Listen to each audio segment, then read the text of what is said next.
ಹಿಡಿದವನು ನಕ್ಕಾನು ಬಿಟ್ಟವನು ಅತ್ತಾನು ಎನ್ನುವಂಥ ಸದಾನಂದ ಬಾಬಾರ ನುಡಿಯ ಮುತ್ತನ್ನು ಈ ಸಮಯದಲ್ಲಿ ಸ್ಮರಿಸುತ್ತಾ ಈ ಒಂದು ಶುಭ ಸಂಜೆಯ ವೇಳೆಯಲ್ಲೇ ನಾವು ನೀವು ಸೇರಿರುವುದು ಒಂದು ಸೂಚಿಕದ ಸಂಗತಿಯೇ ಸರಿ. ವಿಶೇಷವಾಗಿ ಎಲ್ಲರಲ್ಲಿ ಒಬ್ಬರಾಗಿ ನಮ್ಮಲ್ಲೇ ಬೆರೆತು ತುಂಬ ಆತ್ಮೀಯವಾಗಿ ಬೆರೆಯುವಂಥ ಶ್ರೀ ನಿಖಿಲ್ ವಿ ಶಂಕರಣ್ಣನವರನ್ನ ಈ ಕಾರ್ಯಕ್ರಮಕ್ಕೆ ನಾವು ಹೃತ್ಪೂರ್ವಕವಾಗಿ ಸ್ವಾಗತವನ್ನು ಬಯಸುತ್ತೇವೆ. ಅದೇ ರೀತಿಯಾಗಿ ಅವರ ಜೊತೆಯಲ್ಲಿ ಅವರ ಕಾರ್ಯಕ್ರಮಗಳನ್ನು ಆಪ್ತ ಕಾರ್ಯದರ್ಶಿಯಾಗಿ ನಡೆಸಿಕೊಡ್ತಿರ್ತಕ್ಕಂಥ ಶ್ರೀ ಭಾನುಪ್ರಕಾಶ್ ಅಣ್ಣನವರನ್ನು ಕೂಡ ಈ ಕಾರ್ಯಕ್ರಮ, ಅದೇ ರೀತಿಯಾಗಿ ಆತ್ಮೀಯ ಸಹೋದರರು ಮತ್ತು ನಿಖಿಲ್ ಅಣ್ಣನವರ ಎಲ್ಲ ಒಂದು ಕಾರ್ಯಕ್ರಮದಲ್ಲಿ ಹೆಗಲು ಕೊಡುತ್ತಾ ಕೆಲಸ ಮಾಡ್ತಿರ್ತಕ್ಕಂಥ ಆತ್ಮೀಯ ಸಹೋದರ ವಿಜಯ ಅಣ್ಣನವರನ್ನು ಕೂಡ ಈ ಕಾರ್ಯಕ್ರಮದಲ್ಲಿ, ಅದೇ ರೀತಿಯಾಗಿ ಈ ಊರಿನ ಹಿರಿಯರು ಗಣ್ಯರು ಎಲ್ಲ ಸರ್ವ ಸಮುದಾಯದ ಎಲ್ಲರನ್ನ ಸ್ನೇಹಿತ ಬಳಗಕ್ಕೂ ಹಾಗೂ ಸದಾನಂದ ಬಾಬಾರ ಭಕ್ತ ಬಳಗಕ್ಕೂ ಕೂಡ ಹೃತ್ಪೂರ್ವಕವಾಗಿ ಸ್ವಾಗತವನ್ನು ಕೋರ್ತೀನಿ. ಮೊದಲನೇದಾಗಿ ಇಲ್ಲಿ ಬಂದಿರೋ ಉದ್ದೇಶ ಅಂತಂದ್ರೆ ಈಗಾಗಲೇ ಅಣ್ಣವ್ರು ಹೇಳಿದ್ದಾರೆ, ರಾಜ್ಯಾಧ್ಯಕ್ಷ ಸ್ಥಾನಕ್ಕೆ ಅಂದ್ರೆ ಕಾಂಗ್ರೆಸ್ ಪಕ್ಷದ ಯೂತ್ ಕಾಂಗ್ರೆಸ್ನ ರಾಜ್ಯಾಧ್ಯಕ್ಷ ಸ್ಥಾನಕ್ಕೆ ಇಲ್ಲಿ ಸ್ಪರ್ಧೆ ಮಾಡಿದ್ದಾರೆ ಸರ್. ಅದಕ್ಕೋಸ್ಕರ ಅವರಿಗೆ ಬೆಂಬಲವಾಗಿ ನಿಲ್ಲಬೇಕಾಗಿತ್ತು. ಯಾಕೆ ನಿಲ್ಲಬೇಕಂತ ನಿಮ್ಗೆ ಗೊತ್ತೈತಿ, ಅವ್ರು ಎಂಥ ಒಂದು ಕೆಲಸಗಳನ್ನು ಮಾಡಿದ್ದಾರೆ. ದಕ್ಷಿಣ ಕರ್ನಾಟಕದಲ್ಲಿ ಹುಟ್ಟಿ ಉತ್ತರ ಕರ್ನಾಟಕದ ರಕ್ತ, ಉತ್ತರ ಕರ್ನಾಟಕದ ಒಂದು ಗಡಸ್ತನ ಎಲ್ಲವೂ ಮೈಗೂಡಿಸ್ಕೊಂಡೈತಿ. ಇವತ್ತು ಈಗಾಗಲೇ ನಾನು ದೇವದುರ್ಗದಲ್ಲಿ ಊಟ ಮಾಡ್ಕೊಂಡ್ ಬಂದಿವ, ನನ್ಗೆ ಅಡುಗೆಯಲ್ಲಿ ಖಾರ ಜೀರ್ಣಿಸ್ಕೊಳಕ್ಕಾಗಲಿಲ್ಲ. ಆದ್ರೆ ಸರ್ ಅಷ್ಟು ಖಾರ ತಿಂದ್ರು, ಏನು ಸರ್ ನಿಮ್ಮ ಕಣ್ಣಲ್ಲಿ ಏನೂ ನೀರು ಬರ್ತಾ ಇಲ್ಲ, ನನ್ನ ಕಣ್ಣಲ್ಲಿ ಹಂಗೆ ನೀರು ಬರ್ತಾ ಇತ್ತು. ಅವ್ರು ಖಡಕ್ ರೊಟ್ಟಿ ಹಂಗೆ ತಿಂತಾ ಇದ್ರು, ಹಾಗೆ ಮುದ್ದೆ. ನಿಮ್ಗೆಲ್ಲ ಗೊತ್ತೈತಿ ಮೈಸೂರು ಭಾಗದಲ್ಲಿ, ಬೆಂಗಳೂರು ಭಾಗದಲ್ಲಿ ಅಷ್ಟು ಹೊಂದ್ಕೊಂಡ್ರ ನಮ್ಮ ಭಾಗಕ್ಕೆ. ಅದು ಸದಾನಂದ ಬಾಬಾರವರ ಆಶ್ರಯ ಮತ್ತು ಅವರ ಆಶೀರ್ವಾದ, ಈ ಊರಿನ ಆಶೀರ್ವಾದ ಅವರ ಮೇಲೆ ಹೀಗೆ ಸದಾ ಇರಲಿ ಅಂತ ಈ ಸಮಯದಲ್ಲಿ ನಾನು ಒಮ್ಮೆ ಕೇಳ್ತಾ ಇದ್ದೆ, ಏನು ಸರ್ ಎಲ್ಲರೂ ಸಾಮಾಜಿಕ ನ್ಯಾಯ ಕೊಡ್ತೀವಿ, ಸಮಾಜ ಸೇವೆ ಮಾಡ್ತೀವಿ ಅಂತೇಳಿ ರಾಜಕಾರಣಿಗಳು ಬರ್ತಾರ, ನಾವು ಆ ಥರ ಕೆಲಸ ಮಾಡ್ತೀವಿ, ಈ ಥರ ಕೆಲಸ ಮಾಡ್ತೀವಿ ಅಂತ ಭರವಸೆ ಕೊಡ್ತಾರೆ. ಅದು ಕೇವಲ ಒಂದು ವಿಧಾನಸಭಾ ಕ್ಷೇತ್ರಕ್ಕೆ ಸೀಮಿತ ಮಾಡಿಕೊಂಡು ನಾವು MLA ಆಗಬೇಕು, ನಾವು MP ಆಗಬೇಕು ಏನೋ ಅಂತ ತಿಳ್ಕೊಂಡು ಒಂದು ಜಿಲ್ಲೆಯಲ್ಲಿ ಕೆಲಸ ಮಾಡ್ತಾರೆ. ಆದರೆ ಸರ್ ಎಲ್ಲೋ ಹುಟ್ಟಿ ಎಲ್ಲೇ ಬೆಳೆದು ಅನೇಕ ನದಿಗಳು ಸೇರಿ ಸಮುದ್ರವಾಗುವಂತೆ ಆ ಸಮುದ್ರವನ್ನ ಈ ಪರಸನಹಳ್ಳಿ ಗ್ರಾಮದಲ್ಲಿ ಸೃಷ್ಟಿ ಮಾಡ್ಯಾರ. ಅದು ಸದಾನಂದ ಬಾಬಾರ ಆಶೀರ್ವಾದದಿಂದ ಅಂತ ಹೇಳಕ್ ಬಯಸ್ತೀನಿ. ಕ್ರಮ ಸಂಖ್ಯೆ 3, ಟೋಟಲ್ ಸುಮಾರು 13-14 ಜನ ಸ್ಪರ್ಧೆ ಮಾಡಿದ್ದಾರೆ ರಾಜ್ಯಾಧ್ಯಕ್ಷ ಸ್ಥಾನಕ್ಕೆ. ಕ್ರಮ ಸಂಖ್ಯೆ 3 ಶ್ರೀ ನಿಖಿಲ್ ವಿ ಶಂಕರ್ ಅವರ 3 ಸಂಖ್ಯೆ, ಆ 3ನೇ ಆಶೀರ್ವಾದ, ಶಿವನ 3ನೇ ಕಣ್ಣು ಅಂತ ನಾವು ಭಾವಿಸ್ಬೇಕು. ಆ ಶಿವನ 3ನೇ ಕಣ್ಣು ಹೊರವಾಗಿ 3ನೇ ಸಂಖ್ಯೆ ಸಿಕ್ಕೈತಿ. ಸದಾನಂದ ಬಾಬಾರ ಆಶೀರ್ವಾದ, ನಿಮ್ಮೆಲ್ಲರ ಆಶೀರ್ವಾದ ಇದ್ರೆ ಖಂಡಿತವಾಗಿ ರಾಜ್ಯಾಧ್ಯಕ್ಷರಾಗಿ ಇದೇ ಸ್ಥಾನದಲ್ಲಿ ಕೂತ್ಕೊಂಡು ಮತ್ತೆ ಇದೇ ವೇದಿಕೆ ಬೇಡ ಏನು ಬೇಡ, ಇದೇ ಸ್ಥಾನದಲ್ಲಿ ಮತ್ತೆ ನೀವು ಎಲ್ಲರೂ ಸೇರಿಕೆರೆ ಅವ್ರಿಗೆ ಸನ್ಮಾನ ಮಾಡೋಣ. ಇನ್ನೂ ಹೆಚ್ಚಿನ ಮಟ್ಟದಲ್ಲಿ ಗುರು ಹಿರಿಯರು ಸೇರ್ಕೊಂಡು ಇದೇ ಸಮಯದಲ್ಲಿ ಬಾಬಾರ ಆಶೀರ್ವಾದ ಅವ್ರಿಗೆ ಇರ್ತೈತಿ.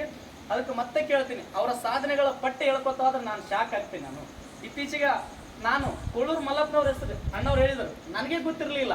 ಒಮ್ಮೆ ಯಾದಗಿರಿಗೆ ಹೋಗ್ತಾ ಇದ್ದೆ, ಇವರ ವಿಜಯಣ್ಣರ ಕಾರ್ನಲ್ಲಿ ಒಂದು ಬುಕ್ ಸಿಕ್ತು, ಕೋಳೂರು ಮಲ್ಲಪ್ಪನವ್ರು ಅಂತ. ಯಾರಪ್ಪ ಅಂತ ಓದ್ತಾ ಹೋದೆ, ಅವ್ರ ಬಗ್ಗೆ ಶಾಕ್ ಆಗ್ತಿತ್ತು. ಆಮೇಲೆ ಫೇಸ್ಬುಕ್ನಲ್ಲಿ ಸರ್ಚ್ ಮಾಡಿದೆ ನಿಖಿಲ್ ಸರ್ಗೆ ಮಾಡಿದಂಥ ಕೆಲಸಗಳು.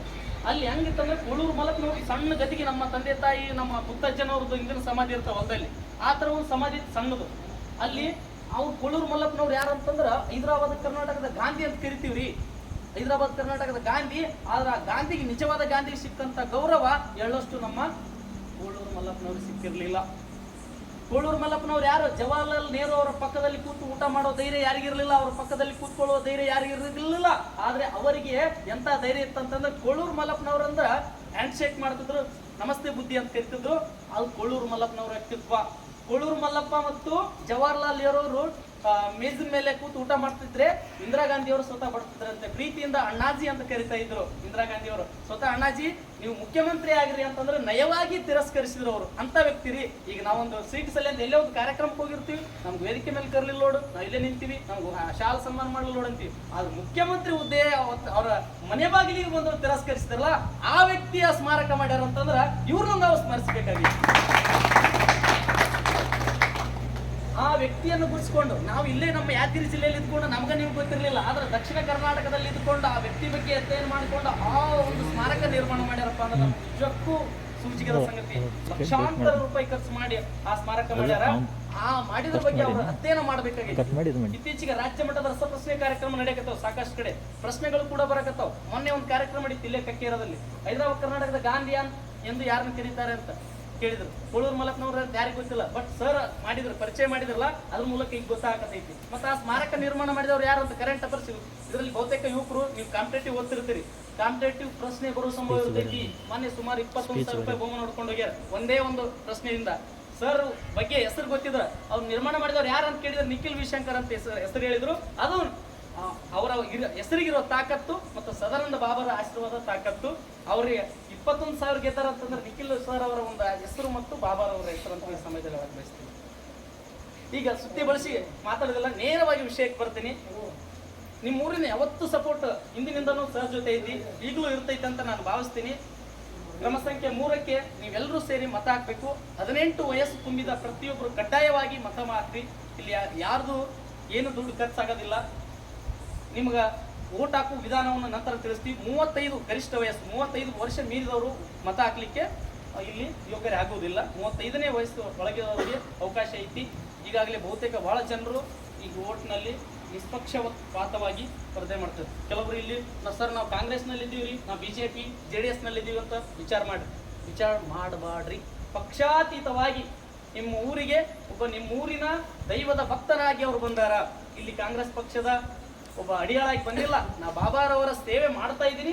ಆ ಬಾಬಾರವರ ಸೇವೆ ಇನ್ನೂ ಹೆಚ್ಚಿನ ಮಟ್ಟದಲ್ಲಿ ಮಾಡಬೇಕಾಗಿತ್ತಂದ್ರ ಅವರ ಕೈ ಬಲಪಡಿಸ್ಬೇಕು. ಅವ್ರ ಕೈ ಬಲಪಡಿಸಿದ್ರಿ ಅಂತಂದ್ರ ನಿಮ್ಮೂರಿನ ಶಕ್ತಿ ಇನ್ನೂ ಎತ್ತರ ಮಟ್ಟಕ್ಕೆ ಹೋಗುತ್ತದ. ಆ ಎತ್ತರ ಮಟ್ಟಕ್ಕೆ ಹೋಗುವಂತ ಶಕ್ತಿ ನೀವು ಕೊಡಬೇಕಾಗೈತಿ, ಬಾಬಾರ್ ಕೊಡಬೇಕಾಗೈತಿ. ಅದಕ್ಕೋಸ್ಕರ ಮತ್ತೊಮ್ಮೆ ನಿಮ್ಮೆಲ್ಲರಿಗೆ ಕೈ ಮುಗಿದು ಕೇಳ್ಕೊಳ್ತೀನಿ, ಎಲ್ಲರೂ ಮತದಾನ ಮಾಡ್ರಿ. ಆನ್ಲೈನ್ ವೋಟಿಂಗ್ ಮುಖಾಂತರ ಕಾಂಗ್ರೆಸ್ ಪಕ್ಷದ ಆ್ಯಪ್ ಇದೆ, ಆ ಆ್ಯಪ್ ನಿಮ್ಗೆ ಎಲ್ರಿಗೂ ವಾಟ್ಸಪ್ ಮುಖಾಂತರ ಕಳಿಸ್ತೀವಿ. ನೀವು ವೋಟ್ ಹಾಕೋದಲ್ಲದೆ ಪ್ರತಿಯೊಬ್ಬರಿಗೂ ಆನ್ಲೈನ್ ಮುಖಾಂತರ ನಿಮ್ಮ ಸ್ನೇಹಿತರಿಗೆ, ನಿಮ್ಮ ಅಕ್ಕಪಕ್ಕದ ಊರಿಗೆ, ತಾಲೂಕಿನಲ್ಲಿ ಬೇರೆ ಬೇರೆ ಜಿಲ್ಲೆಯಲ್ಲಿ ಇದ್ರೂ ಕೂಡ ಅವ್ರಿಗೆ ಕರೆ ಮಾಡಿ ಹೇಳ್ರಿ. ಯಾಕಂತಂದ್ರೆ ನಾನು ಪರ್ಸನಲಿಯಲ್ಲಿ ಈಗಾಗಲೇ ನಮ್ಮ ಮಂದಿ ಮಕ್ಕಳು ಭಾಳಷ್ಟು ಜನ ಅದಾರ, ನಮ್ಮ ಜಟಪ್ಪಮ್ಮರು ಅದಾರ.